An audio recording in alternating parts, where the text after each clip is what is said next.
video here about how I almost didn't get this bike. Come really close to almost giving up for 2021 year model, but anyway, I had one of these as a kid, the older 90 version, and I can't remember the year, but it was in the 70s, I believe. I can't remember for sure, but anyway, I had it, and then I had a little CT70 after that, and they were just great bikes. That little horizontal engine that Honda has it's excellent. They don't tear up. You keep some oil in it, and it'll run forever, you know. So I had saw on I don't remember, online or something, that these were in Asia, and I was like, man, I hope that comes to the States, you know, a couple years ago. And sure enough, I saw, you know, a year and a half ago or so, I saw a post. They said, hey, we're releasing this for the U.S., CT90 Trail 125. And I was like, man, I think I'd like to have one of those. So I had an old bike that I wasn't riding a lot that I had bought to fix up to resell, and sold it and had a little extra money. I thought, well, this would be a good idea to get this thing. So started checking around a little bit.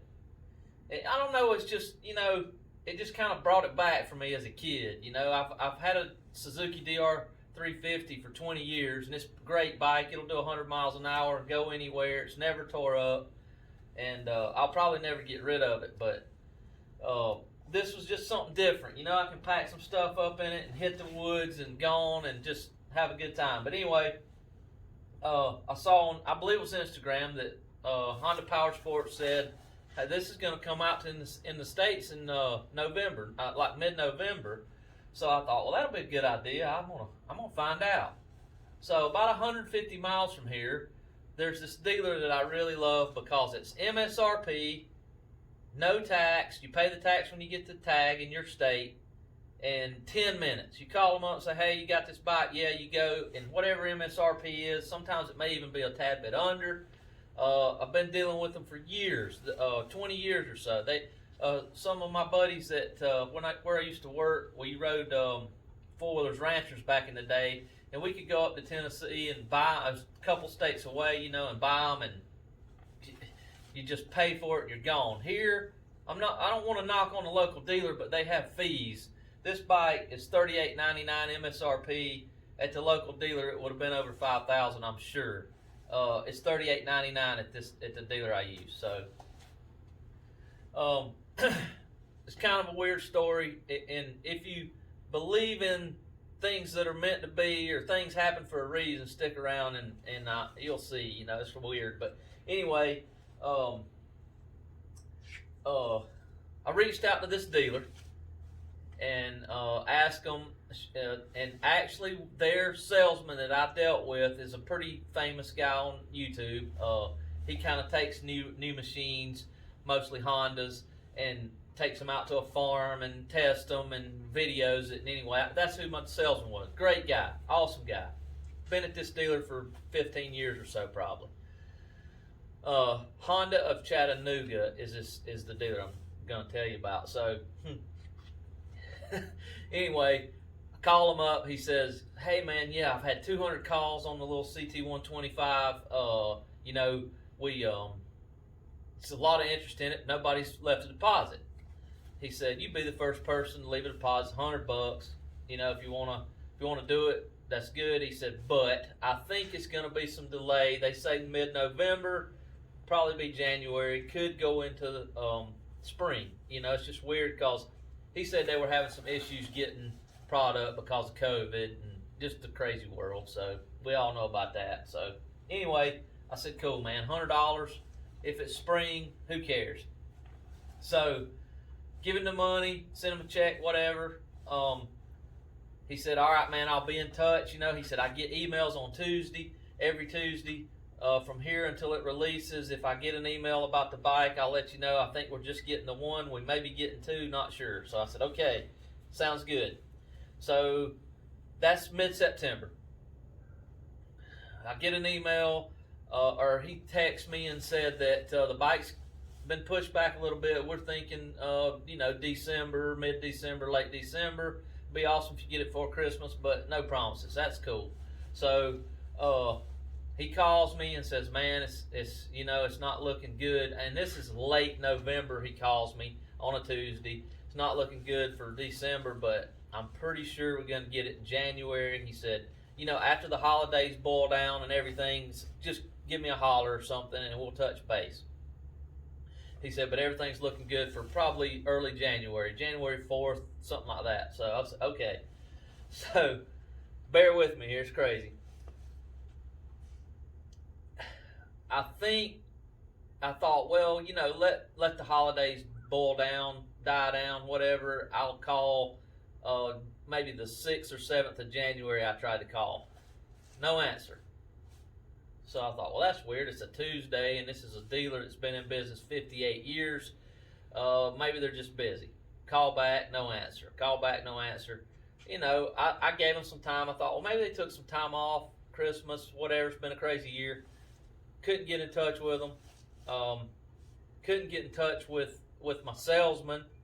It was just kind of like it was closed, you know, like, hey, you've reached us after hours, whatever. So I was like, well, started kind of wondering what was going on. So I just kind of looked up that particular dealer on Google, see if anybody had anything to say. Didn't really find anything. Scrolled down, like the second page that I scrolled down to was the local courier newspaper, whatever. Says, local Honda dealer closes December 31st after 58 years. I was like, wow. So I read on a little bit, and the guy that owned the dealer had lost his whole home and everything the previous year to a really bad tornado. I'm not sure if that was 2018, 19. I don't remember exactly when the tornado came through there, but we definitely had some bad weather in this area. So I'm like, well, you know, it's like, I'm healthy, the world's crazy, it's not the end of the world, but man, I wonder what's going on with that bike. So finally, I got in touch with my salesman through social media.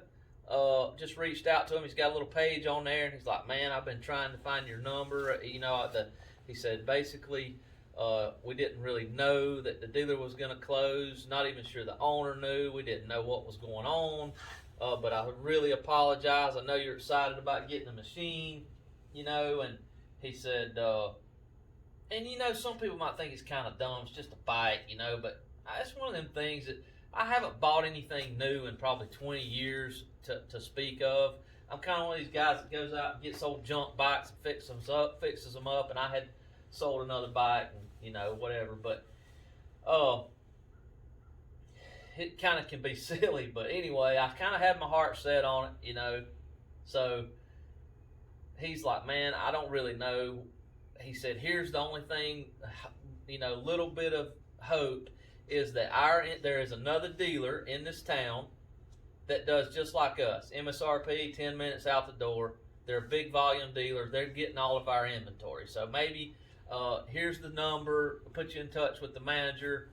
I said, okay, that's great. So I got in touch with one of the sales managers at that big dealer, and he's like, man, I hate to be gloom and doom, but we are getting their inventory, but we're getting the inventory that's under the roof, not what's being shipped or in the factory or whatever that they've ordered. Found out later that that's just allocated anywhere. There's no really way to track it as far as I can tell. But anyway, he basically said, you're not getting one anytime soon because we got like 3-4 people ahead of you, but we don't take deposits, but you can put your name in and we'll call you as soon as we get one. But he said it's probably going to be late spring, early summer, if it at all. It just depends on how Honda releases the bikes and stuff. I said, okay. So I was like, well, you know, it may not be meant to be for me to get this bike this year. Maybe I just need to forget it. You know, it's like, I don't know. So it kind of, you know, I'll be working during the day and thinking about it and stuff every once in a while. And I thought, I'm going to look around on the internet. So I just started looking up Honda dealers and sending them emails. But in the back of my mind, he had pretty much told me before that I knew the dealer closed that this bike was in a, you know, pretty much, he was pretty sure it was on a shipping container, in a container on the way to the States. And I pictured it coming into California and getting in a truck and headed to that dealer and pulling up to that dealer and the door's closed. Where does it go? You know, I thought, well, I have a deposit on it. I don't really have a VIN number. but I've got a model number. Where does it end up? You know, so I thought about calling Honda. I talked to my old salesman. He's like, yeah, man, you know, squeaky wheel gets the grease. Give him a call. So I called Honda up. The first person I talked to wasn't really sure, and they instantly thought I wanted the $100 back. And you know, $100 is a lot of money for a working man, but I'm like, look, if I get the bike, who cares? You know, it's an extra $100 added on to the price of the bike, you know. So I finally ended up talking to a manager lady, like in charge at Honda customer service. Great experience. They were awesome. The lady said, here's the deal. We're going to see if we can get you $100 back. Here's a list. Here's a website you can go to with a list of all the Honda dealers. Some of them are getting more than others. And I don't remember if she told me, and I think she may have, or I found out on my own. If you guys don't know, this is pretty cool info. There's something called Powerhouse dealer.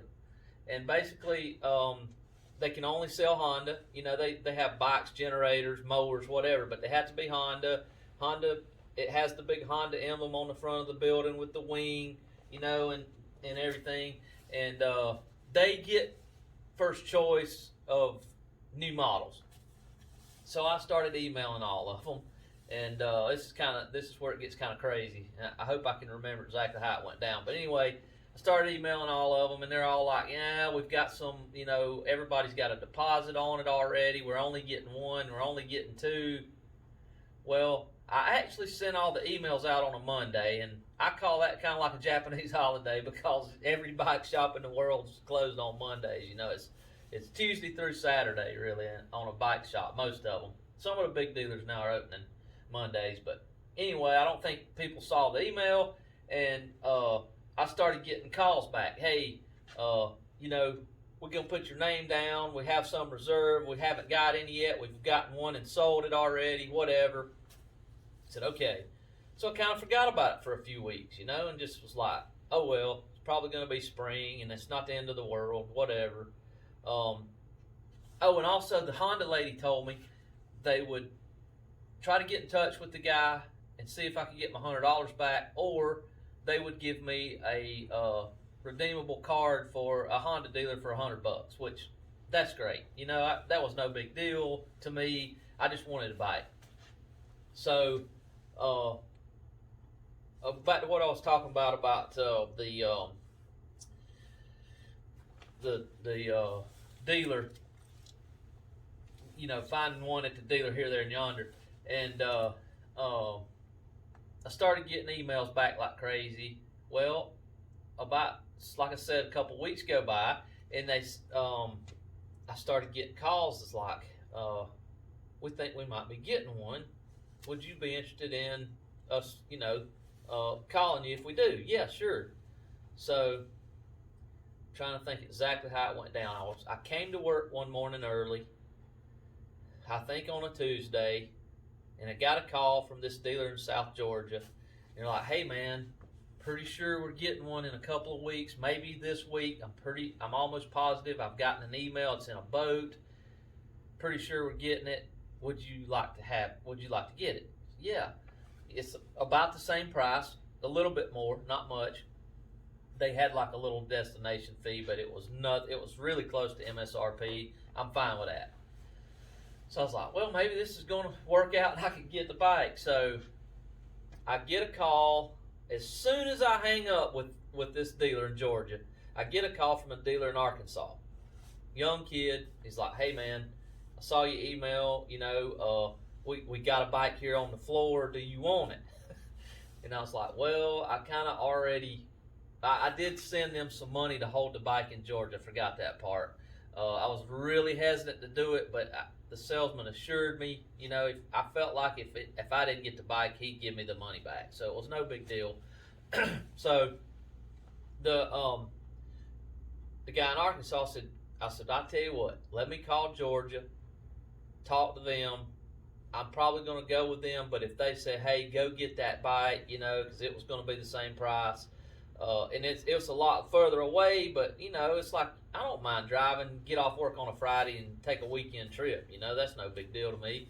So I hang up the phone with him, start to call Georgia back, and no sooner than 30 seconds go by, he's calling me back from Arkansas, and I answered. He said, "Hey man, one of the salesmen just sold his bike, and while I was on the phone with you, so I apologize. It's no problem, man, no big deal." So anyway, to make a long story short, in a couple of weeks, they got the bike at Georgia. Very good dealer. Shout out to them. Kings Bay Power Sports, I believe. I've given them a shout out in one of my other videos. But anyway, they called. Hey, we got it here. Perfect experience. Rode down there, took the little one and the wife, and we hung out that weekend and brought it back home. And here it is. I've got about 150 miles on it and really loving it. Gearing it up. What I was going to tell you guys here at the end is I'm going to do some of the Trans-American Trail on it, I think. I don't know how much. I'm getting older, but life happens. But I'm going to pack it up with some stuff. I'm actually got a little Rotopax gas can I'm going to put on it today. I've got quad locks for my phone, and I'm going to put some, maybe a front rack on it where we can put some sleeping gear and stuff and go do some trout fishing and camping and stuff. But anyway, I appreciate you guys sticking around to the end of the video. Stay tuned. Hopefully I'll video some of the back country of America, you know, especially this is the southeastern part of the United States. We got the Smoky Mountains, Blue Ridge, Parkway, Nantahala area, and I've, you know, as a dual purpose rider, I've explored some of that, but just day trips. I've never really went out and hit campsites and all that to speak of anything. So we're going to try to do some of the Trans-American Trail. And what I'm probably going to do is make some videos of just finding some waypoints and going and visiting them.